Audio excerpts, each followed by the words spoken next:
साधारणतः बही पढ़ा को भल पाउथिबा व्यक्ति मानक पई पुस्तक मेला जीवाटा प्राय सुनिश्चित होता है कारण सेठारे अनेक बही मिली थाए फल बही पढ़ा को पसंद करुथिबा व्यक्ति मानक पई एहा एक सुवर्ण सुजोग कि सेमाने एही समय विभिन्न प्रकार बही किणी पढ़ी परिबे।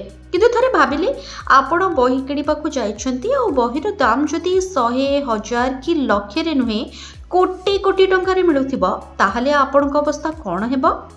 आश्चर्य होइजिबे निश्चित ना।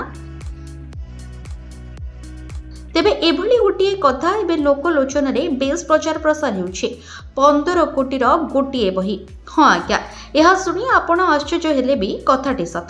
सूचना अनुसार एथर पाटना पुस्तक मेला यह पुस्तक समस्त दृष्टि आकर्षण करथिला जार नाम रही मई। रविवार आयोजित मेलार सबुठारु बड़ आकर्षण पलटिथिला एही बही। तेबे वर्तमान दाबी जोर धरिछि जे एहा विश्वर सबुठारु महंगा पुस्तक। दाम सहित एहार लेखा प्रक्रिया मध्य लोकक कौतूहल को वृद्धि करिछि।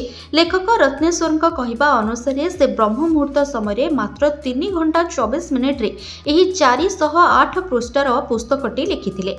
2006 मसीहा सेप्टेम्बर 6-7 तारिखर ब्रह्म मुहूर्त रे से एही बहीटी को लिखिथिले।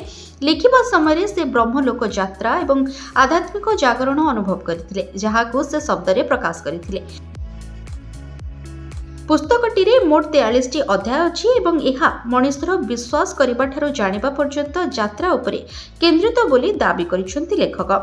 पुस्तक उन्मोचन समय लेखक एहाको प्रदर्शन करथिले सत किंतु काहाको एहार पृष्ठ उलटाइबाकू देइ नथिले।